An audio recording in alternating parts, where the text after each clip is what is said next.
In this lesson, I'm going to walk you through how you can solo the melodic lines of your favorite songs on the piano by ear, especially if you're a beginner. That is, you don't need to read sheet music, you don't need any application, you just need your ears to be able to figure out the melody. So, for example, this is what I'm talking about. Listen to this song.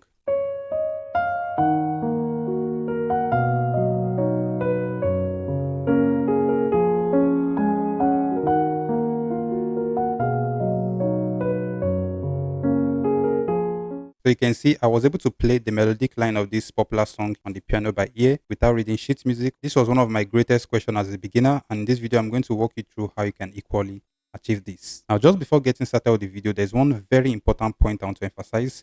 I'm going to be very frank with you. This is not an overnight success strategy or secret or guidelines, okay? I'm not saying immediately just finish watching this video, you automatically just be able to play melodic lines of songs by ear. That's not what I'm saying, okay? Reason being that music is more or less like an art, so it's kind of very difficult to just come up with a single rule that states this is exactly how to solo the melodic line of songs by ear. But what I'm guaranteeing you is that by the end of this video, you'll be able to understand some set of guidelines and not necessarily rules that you can follow to be able to increase the chances or probability of striking the right melodic notes of your favorite songs. So enough talking and let's get started.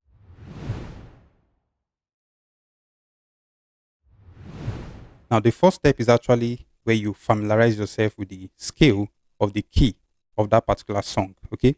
So, for example, let's say I want to play the melodic line of my favorite song on the piano. The first thing I need to do is to get familiar with the scale of that particular key. And I'm more specific on the major scale in this context, okay? Because most popular song uses major scale, okay? So let's just only focus on major scale in this video to avoid making things complicated, okay? So if I want to play my favorite song on the piano, the first thing I need to do is to familiarize myself with the scale of that key I want to play the song on, okay?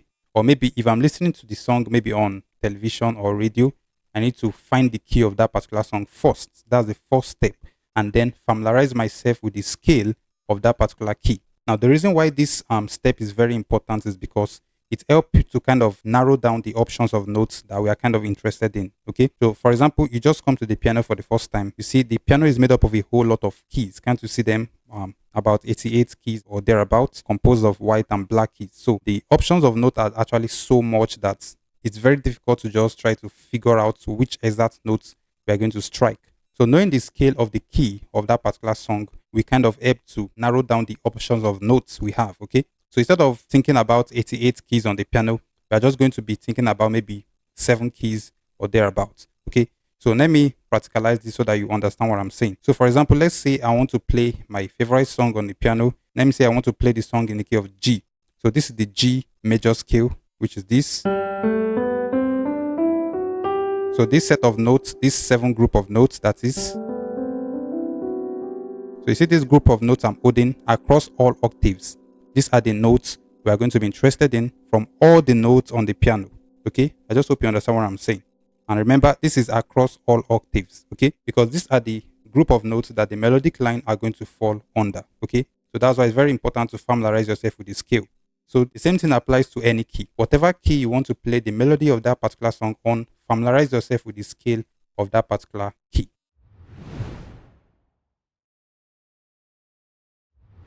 So after you've now understand the scale of the key you intend playing on, the next step to take is now to find the first melodic note in the melodic line of that particular song. You try to find the first melodic note in the melodic line of that particular song, okay? So for example, I'm going to use the song Twinkle Twinkle Little Star. It's very simple and popular. I want to make this as simple as possible, okay? So we're going to use this technique to play the melodic line of this song Twinkle Little Star, okay? So remember, the first step is to identify the scale of the key you intend playing on. Let's say I want to play the song in the key of C major scale, which is this, okay? So these are the notes I'm dealing with, okay? The melodic line are going to be within these notes, okay? The only question will be which is which, okay? But it's going to be within these 7 notes of the scale. So the first melodic note, remember, the second step, that's all we're interested in. So twinkle, so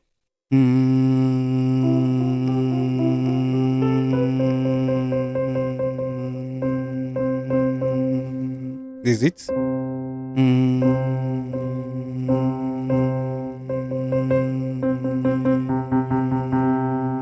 Okay, so I just find out that the first note of the scale, which is C, that is the do. Okay, this happened to be the first melodic note in the song. So twinkle.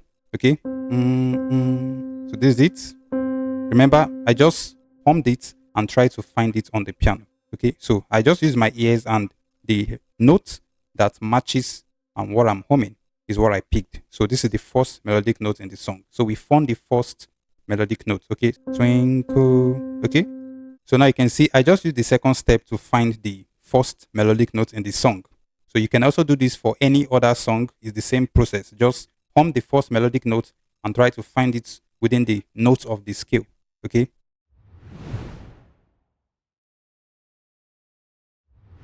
So after you found the first melodic notes, the question will now be, how are we going to be getting the other melodic lines, okay, or the other melodic notes in the song? This is where the third step come in play, okay? So we're just going to be asking yourself, for every next melodic note you are going to play or you intend playing, you're going to ask yourself, is the pitch of the next melodic note increasing or decreasing? And by how much of increase or decrease? That's just two simple questions you're going to be asking yourself. We're going to do this together, don't worry, and you understand how it works practically. Just before we start, this is what we mean by increasing pitch, okay? That is, the pitch is going from low to high. That is, the sound of the musical note is going from low to high, from the left side of the piano to the right side of the piano. So something like this.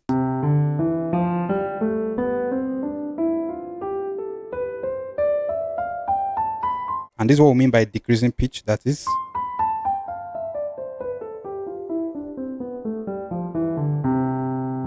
so you can see the pitch is going from high to low. So let's kind of do a rough guessing to be figuring out the next melodic note in the song. So twinkle, this is the first melodic note, okay? So how are we going to tell the next melodic notes? We're going to ask ourselves, is the pitch increasing or decreasing, and by how much? So twinkle, twinkle, okay, that's the next melodic note. Okay, if your ears are already trained, you know that the pitch is increasing. It's going up. That is, you see that? It's going up. It's increasing. Okay, and watch this. You see the pitch is increasing again. Okay. Then it goes down. Okay, then it goes down again. Down. Okay, then if we continue, it's going up again.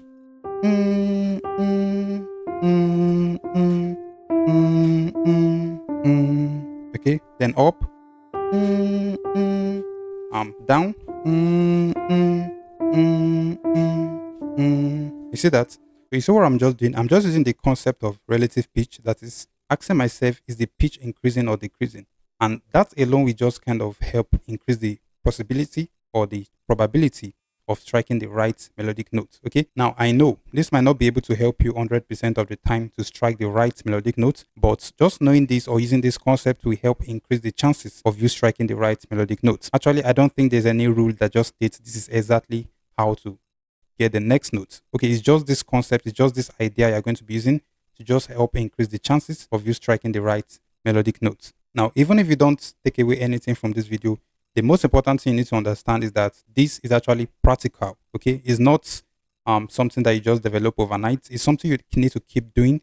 When you keep doing it, you notice that with time you are just striking the right melodic notes. Okay, but these principles or guideline I just give you will just kind of help increase the chances of you striking the right melodic note. But this is something that you need to do practically.